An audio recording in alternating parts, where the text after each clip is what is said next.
I'd always thought my life with Clara was a quiet masterpiece, painted in the soft hues of routine and trust. We'd been married for 12 years, living in a modest house on the edge of town, where the trees whispered secrets to the wind and the stars felt close enough to touch. I'm James, a man of simple habits, coffee at dawn, a mechanic's job that kept my hands busy, and evenings spent tinkering with old radios in the garage. Clara was the melody to my rhythm, a woman with auburn hair that caught the sunlight like fire and a laugh that could unravel my worst days. She worked at the library, surrounded by books that smelled of time, and I loved how she'd come home with stories she'd read or invented herself. Our life wasn't perfect, but it was ours, or so I believed. The first crack appeared on a Tuesday in late September, when the air was crisp and the leaves were turning gold. I'd come home early, my truck's engine purring as I pulled into the driveway. Clara's car was there, but the house was silent. No hum of the radio, no clatter of dishes. I stepped inside, my boots heavy on the hardwood, and called her name. Nothing. The kitchen was empty, the living room still. Then I heard it. A low murmur, like a secret being shared, drifting from upstairs. My stomach twisted, but I told myself it was nothing. Maybe she was on the phone, lost in one of her tales. I climbed the stairs, each creak amplifying the unease gnawing at me. The bedroom door was ajar, and through the gap, I saw her. Clara, my Clara, standing by the window in her favorite green dress, her back to me. But she wasn't alone. There was a shadow, tall, broad-shouldered, moving closer to her. My breath caught as I pushed the door open, and there he was, Daniel Pierce, the town's golden boy, a real estate agent with a smile that sold houses and, apparently, something else. He was holding her hand, his fingers tracing hers like they belonged there. Clara turned, her eyes wide, but not with guilt, with something softer, something that cut deeper. "James," she said, her voice trembling but not breaking. Daniel stepped back, his charm faltering for a moment before he straightened, as if he had every right to be there. I didn't shout. I didn't move. I just stood there, feeling the world I'd built crumble into ash. "It's not what you think," she said, but her words were hollow. I looked at her, then at him and walked away. Downstairs, I grabbed my keys and left, the sound of her calling after me fading into the dusk. That night, I slept in the garage, the cold concrete a better companion than the bed we'd shared. The days that followed were a blur of silence and smoke. I didn't go home, not really. I'd grab clothes when Clara was at the library, avoiding her eyes, her voice, her presence. The garage became my refuge, a cave of tools and wires where I could pretend the world hadn't shifted. But it had. I'd seen them together, and worse, I'd felt the truth in her gaze. This wasn't a fleeting moment, a mistake born of impulse. It was deliberate, woven into the fabric of her days, and I'd been blind to it. How long? That question clawed at me, keeping me awake as I stared at the ceiling. The hum of a broken radio my only comfort. Daniel Pierce. I knew him, of course. Everyone did. He drove a sleek black car, wore tailored suits, and had a way of making you feel small without saying a word. He'd sold us the house years ago, his handshake firm, his grin easy. I'd liked him then. Now, I saw him everywhere. His face in the rearview mirror of my truck, his laugh in the wind. I started piecing it together. The late nights Clara claimed were for library events, the new perfume she'd started wearing, the way she'd linger by the window as if waiting. It wasn't just betrayal. It was a life she'd built behind my back, with him. I needed proof, something tangible to hold on to when the doubts crept in. So I watched. I'd park across from the library, my truck hidden by the oaks, and wait. She'd leave at dusk, her bag slung over her shoulder, but she didn't come home. She'd drive to a cafe on Main Street, where Daniel would meet her. They'd sit close, her hand brushing his, their laughter a blade in my chest. Once I followed them to a house on the edge of town, his, I assumed. The lights stayed on late, and I sat there, engine off, until the stars blurred into streaks. The rage grew slow, a ember fanned by every glance, every touch I witnessed. But it wasn't enough to confront her, not yet. I needed to understand the depth of it, to feel the weight of her choice. And then there was him. Daniel, with his perfect life, his perfect lie. I started imagining things. Dark, twisted things. Not violence, not yet, but a reckoning. Something that would strip them bare, leave them as hollow as I felt. The garage became my war room, the radio's my counsel, whispering static as I planned. Clara tried to talk to me, of course. She'd leave notes on the kitchen table. Simple things like, "We need to discuss this," or, "I'm sorry, James." I'd crumple them, let them fall to the floor like dead leaves. Her apologies meant nothing when I could still see her fingers laced with his, her smile brighter for him than it had ever been for me.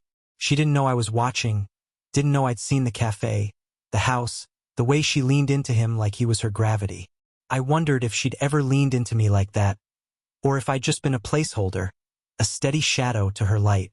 Work kept me sane, or at least distracted. I'd bury myself in engines, the grease staining my hands black, a fitting mask for the darkness growing inside. My coworkers noticed the change.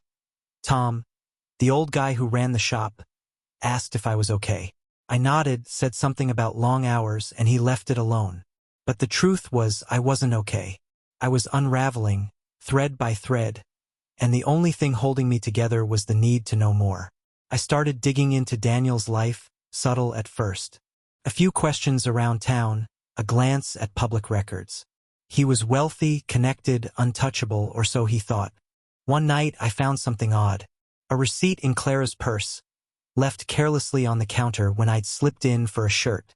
It was for a hotel 2 towns over, dated a month ago, paid in cash. The name on it wasn't hers, it was his. I sat there, the paper trembling in my hand, and felt the ember flare into a flame. They'd been careful, but not careful enough.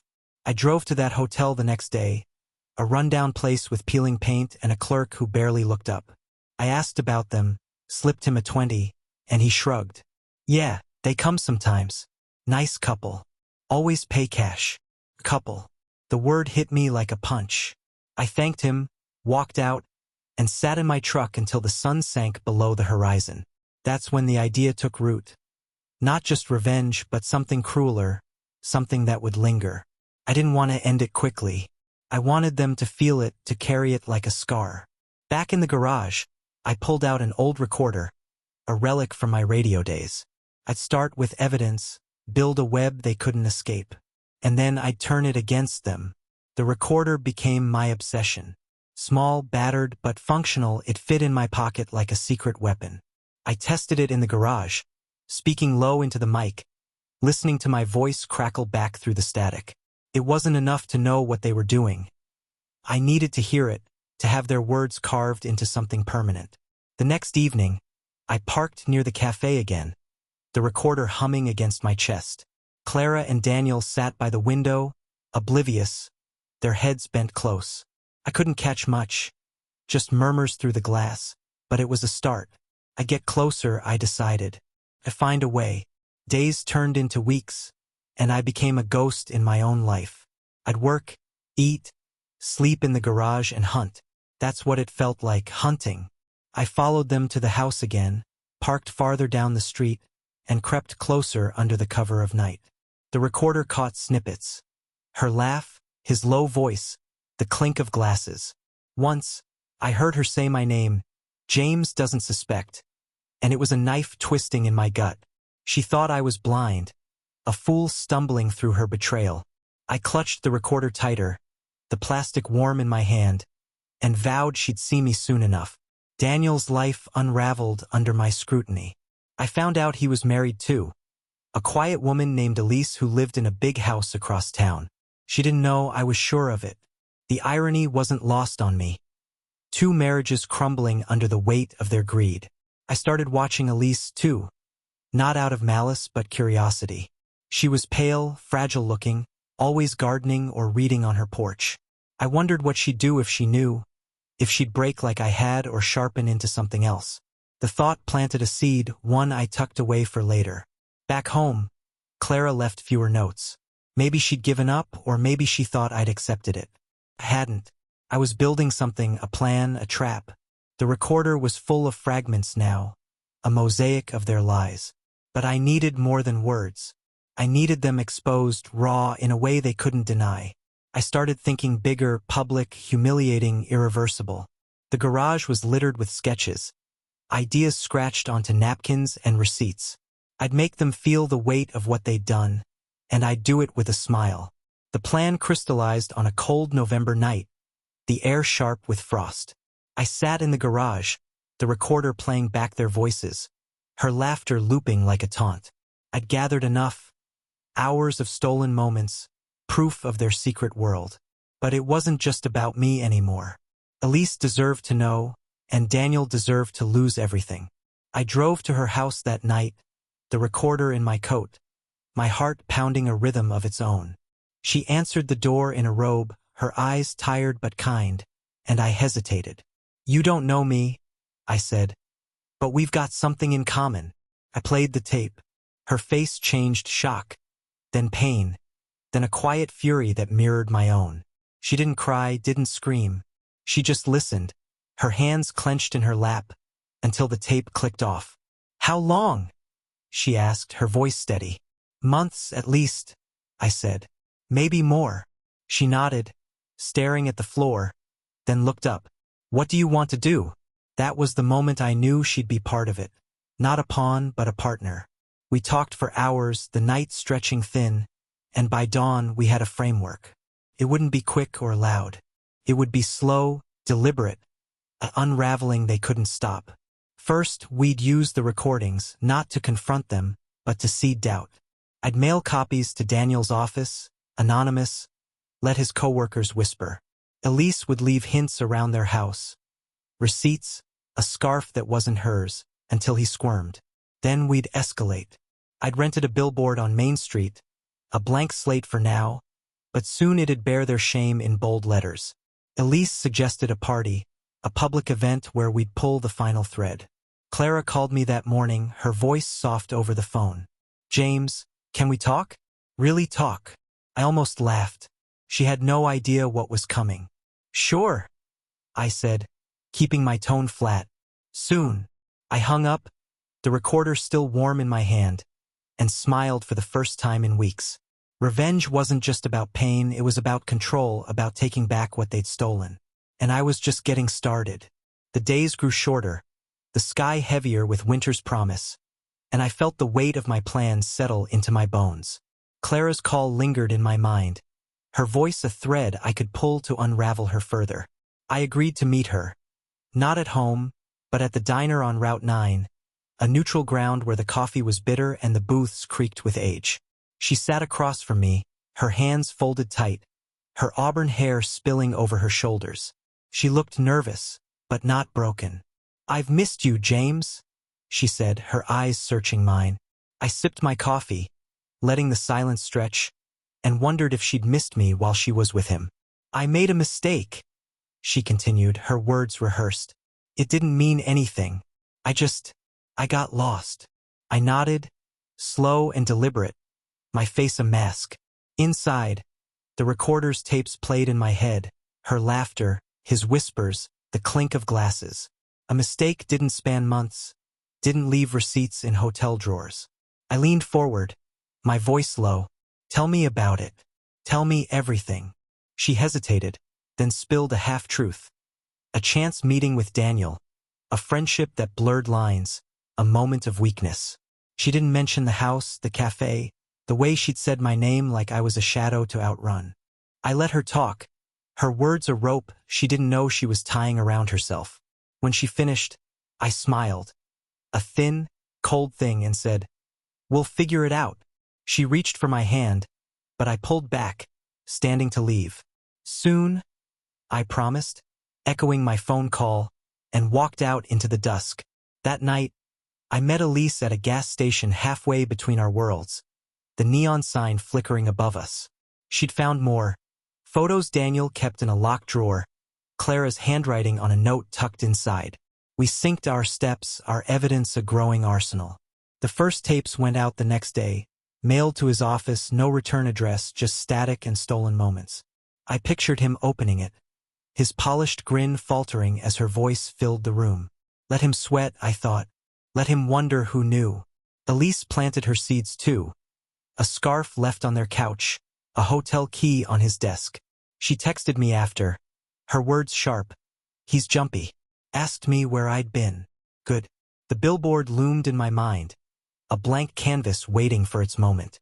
I drove by it that night, the wind rattling the frame, and felt the ember flare brighter. Clara thought she could talk her way back. Daniel thought he was untouchable. They were wrong. The cracks started showing. I saw it in Clara's eyes when I passed her in town. Darting, uncertain, like she sensed the ground shifting. She'd stopped leaving notes, stopped calling. But I caught her watching me from the library steps one afternoon, her arms crossed tight. I waved, casual as ever, and kept walking. Daniel was unraveling too. Elise said he'd snapped at her over breakfast, his hands shaking as he poured coffee. He's getting calls, she told me, her voice steady over the phone. People at work asking questions. He thinks it's a prank. It wasn't. The tapes had spread.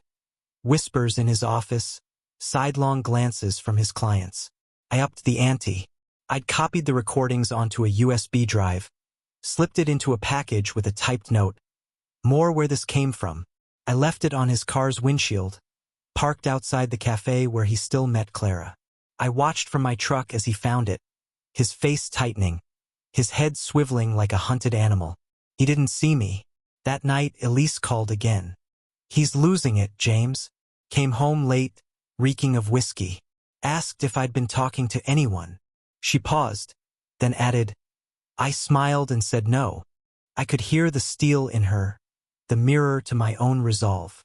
The billboard was next. I'd saved for it cash from overtime at the shop, and met the guy who ran the sign company in a diner booth. Something bold, I said, sliding him a sketch. It wasn't ready yet. Just dates, times, a tease of what was coming. But it'd be enough to draw eyes.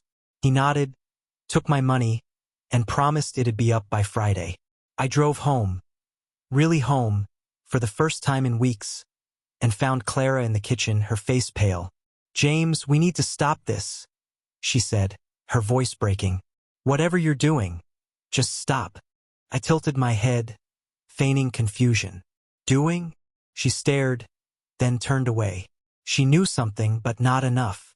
That night, I slept in our bed, her side cold and empty. The garage felt too small for what was growing inside me. A hunger not just for revenge, but for their ruin. I dreamed of the billboard, of their faces splashed across it, of a town that'd never look at them the same. When I woke, the recorder was on the nightstand, its red light blinking like a heartbeat. I'd left it running, catching her whispers in the dark. I'm sorry, she'd murmured half asleep. Too late, I thought. Far too late. Friday came and the billboard went up. I stood across the street, hands in my pockets, watching the workers hoist the letters into place. Black on white, simple but sharp. Clara and Daniel's secrets don't stay hidden. November 15th, 7 p.m. No names beyond, there's no explanation, just a promise, a date, a time. Cars slowed as they passed, heads turning, murmurs rippling through the morning crowd. I didn't linger. I drove to the shop, buried myself in an engine, and let the day tick by. By noon, my phone buzzed. Clara, her voice frantic. What is this, James? What are you doing? I hung up without a word. Elise met me at dusk, her car idling in the library lot. He saw it, she said, her eyes gleaming. Came home screaming about sabotage, some rival in his business. He doesn't suspect us. I nodded, the recorder heavy in my coat. He will, I said. We finalized the party, November 15th, a week away at her house. She'd invite the town's elite, Daniel's clients, Clara's co-workers, under the guise of a holiday gathering. I'd be there, uninvited but expected, with the tapes ready to play. Bring a speaker, she said, and I agreed. The web was tightening, and they didn't even feel the threads. Clara cornered me that night, waiting in the garage when I got back. You're ruining us, she said, tears streaking her face. You're ruining me.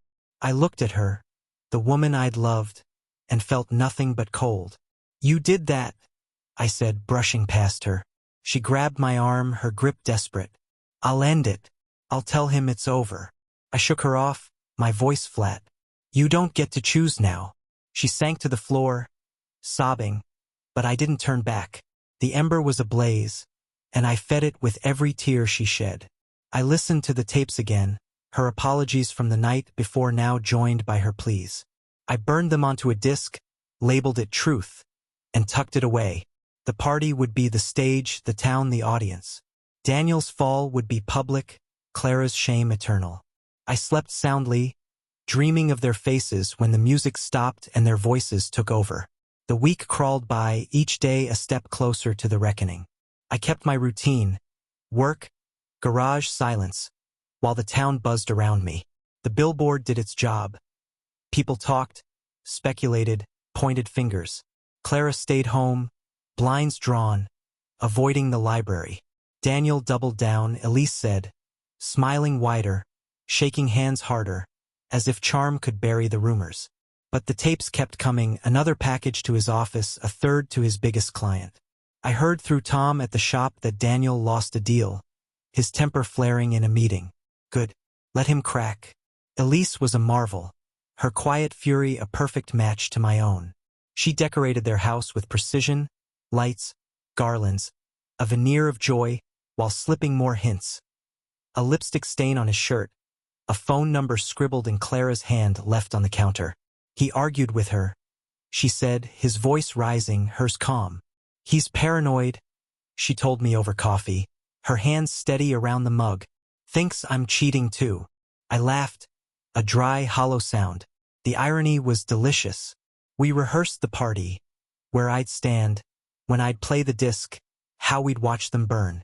Clara tried once more, knocking on the garage door at midnight. I opened it, saw her red-rimmed eyes, her trembling hands. "I ended it," she said. "I told him today. Please, James, call this off." I studied her, the woman who'd built a life with another man, and felt the blaze roar.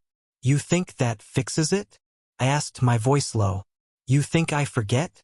She stepped back, fear flickering in her gaze, and I shut the door. The disc sat on my workbench, gleaming under the bulb, a promise I wouldn't break. November 15th dawned gray and cold. I cleaned my truck, polished my boots, dressed in a jacket I hadn't worn since our anniversary. The speaker was small, portable, hidden in a bag with the disc. I drove to Elise's, parked a block away, and waited. The guests arrived, suits and dresses, laughter and clinking glasses, unaware of the storm brewing inside. Clara would be there, Elise had assured me. Daniel had insisted, desperate to keep up appearances. I gripped the bag, the recorder's weight a comfort, and smiled. Tonight they'd see me, really see me. The party hummed with life when I slipped in, the bag slung over my shoulder like a guest's casual gift. Elise's house glowed, candles flickering, music soft, voices weaving through the air. I spotted Clara first, near the fireplace, her green dress a cruel echo of that day in our bedroom. She looked pale, her smile forced, sipping wine like it could steady her. Daniel stood by the bar, his suit crisp, his laugh loud. Too loud, a man clinging to control. Elise caught my eye from across the room, a nod so slight it was almost invisible. It was time. I moved to the stereo, tucked in a corner behind a potted plant. The crowd didn't notice as I swapped the music disc for mine, the label Truth, catching the light before it disappeared into the machine. I plugged in the speaker, small but powerful, and hit play. Static crackled. Then her voice, Clara's, soft and intimate. "James doesn't suspect." Gasps rippled through the room. Daniel's head snapped up, his glass frozen midair. The tape rolled on, his low murmur.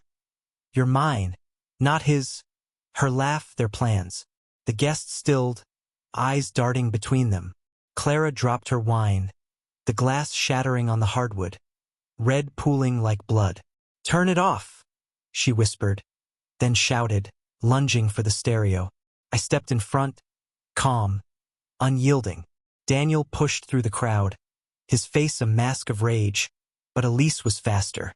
"Let it play," she said, her voice cutting through the chaos. The tape looped. Months of lies, hotel nights, stolen moments, each word a hammer. People stared, whispered. Some left, but most stayed, drawn to the wreckage. Daniel grabbed my arm, snarling, "You'll regret this." But I shook him off, my smile cold. "You already do." The tape ended, silence crashing in its wake.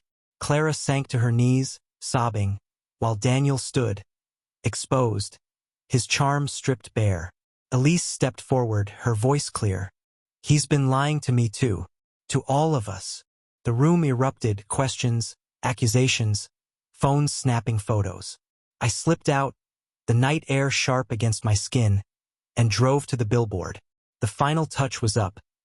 Their faces, grainy but unmistakable, with liars in bold red. I stood there, the blaze inside me quiet at last, and knew this was just the beginning of their fall. The morning after the party, the town was a hive of whispers. I drove through Main Street, past the billboard now glowing with Clara and Daniel's faces. The word liars, a scarlet brand against the gray sky. People stared, pointed, some even waved at me. Not with pity, but something sharper, like respect. I didn't wave back. My truck rumbled toward the shop, but I wasn't there to work. Tom met me at the door, his grizzled face split with a grin. "You're a legend, kid," he said, clapping my shoulder. I shrugged, the blaze inside me smoldering but not spent. This wasn't the end, it was the spark. Clara called an hour later, her voice raw over the line. "James, please, take it down. I'll do anything."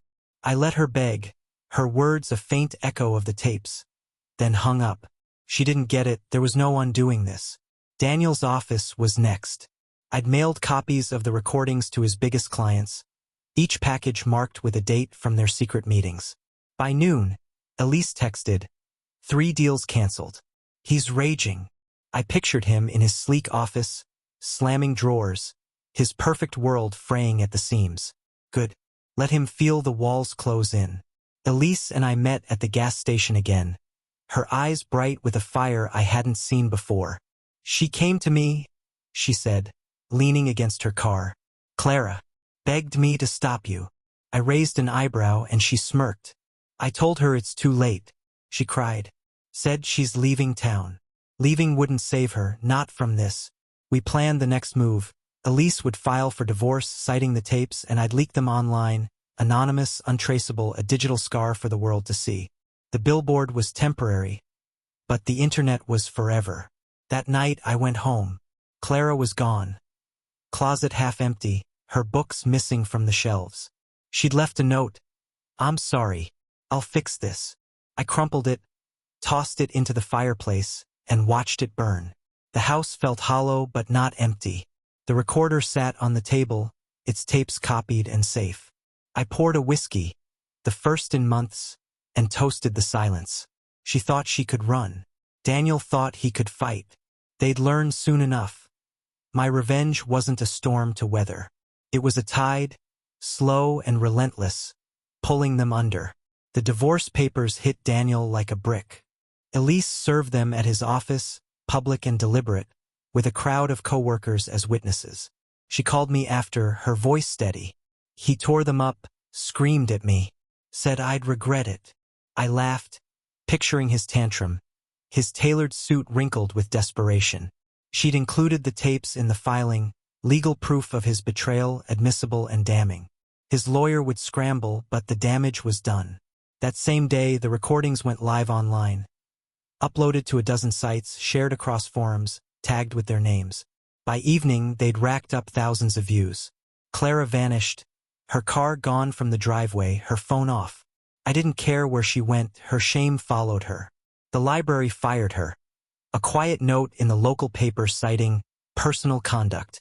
I saw it over coffee, the words a small victory, but not enough. Daniel fought harder, spinning lies to anyone who'd listen, claiming the tapes were fake, a setup by a rival. Some believed him, but most didn't.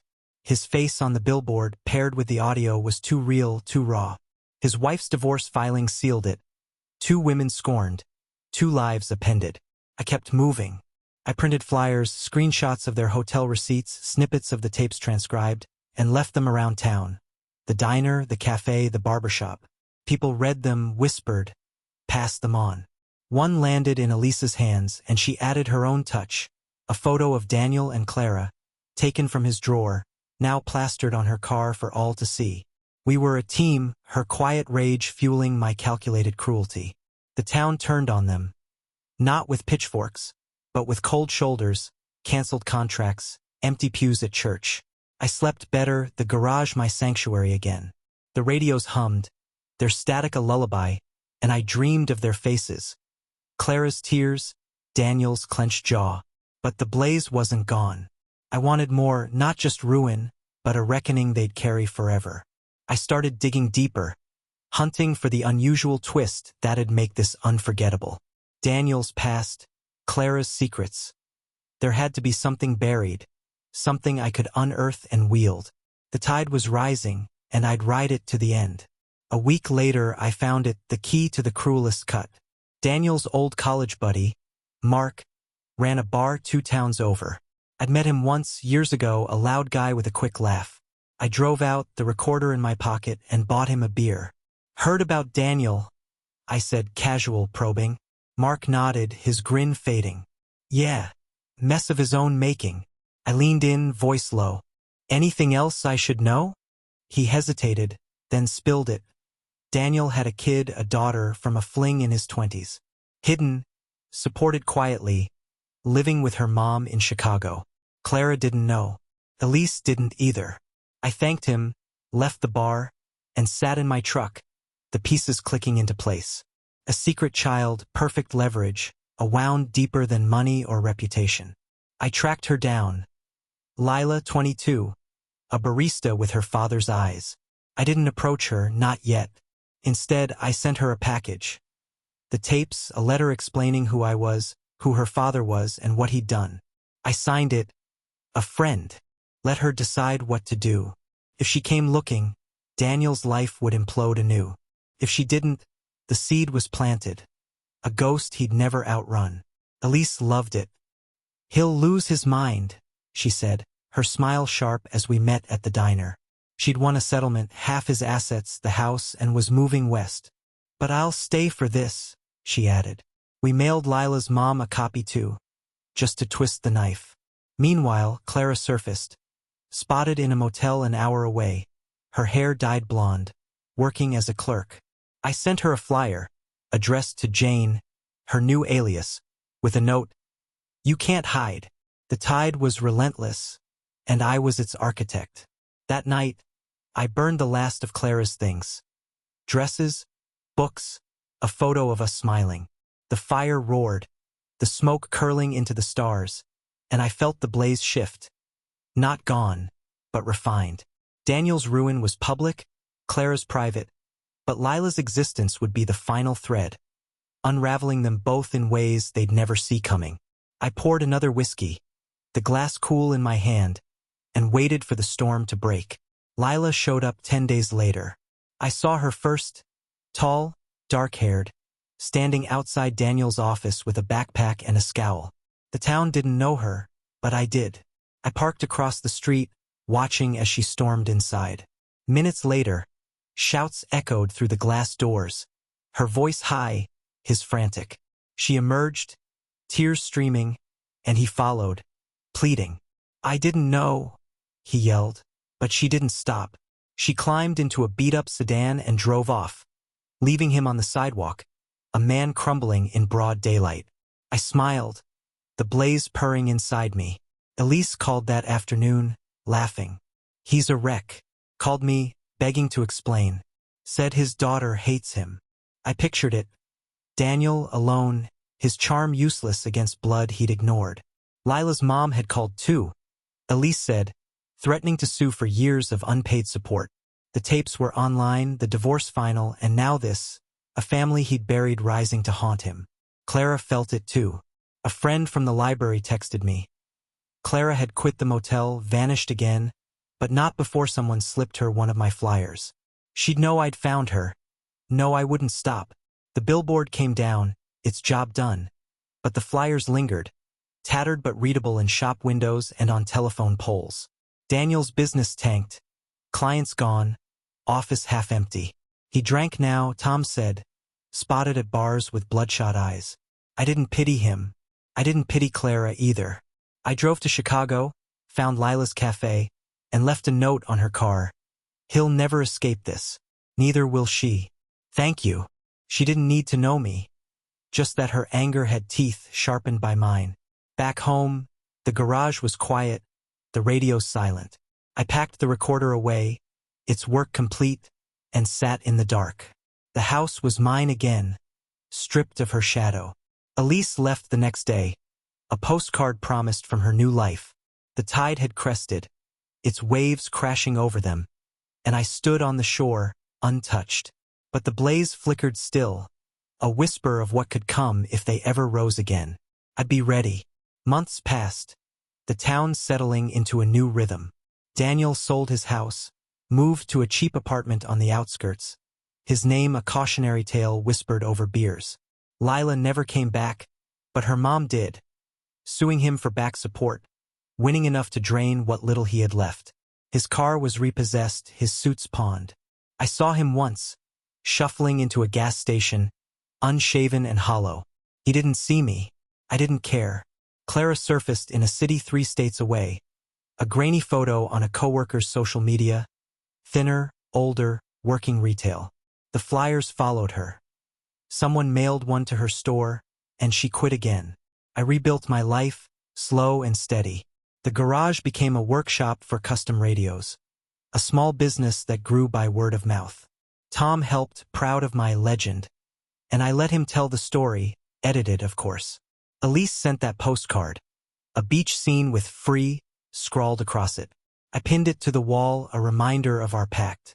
The blaze was gone, replaced by a quiet heat, a satisfaction that warmed me on cold nights. I didn't need them broken more. They were shells, husks of who they'd been, and that was enough. One day, a letter arrived, no return address, Clara's handwriting shaky. I'm sorry, James. I'll never stop being sorry. I read it, then burned it, the ashes scattering in the wind. She'd live with it, and so would he. Every glance in the mirror, every whisper behind their backs. A lifetime of knowing I'd won. Not with fists or shouts, but with patience, with a web they couldn't escape. The unusual twist, Lila, the child he'd hidden, had been the masterstroke, a betrayal he'd sown himself, reaped by me. I poured a whiskey, sat on the porch and watched the stars. The tide had receded, leaving their wreckage behind, and I was whole. Cruel? Maybe, but they'd chosen this, built it with every lie. I just lit the match, and as the night deepened, I smiled, the quiet my reward, their ruin my legacy.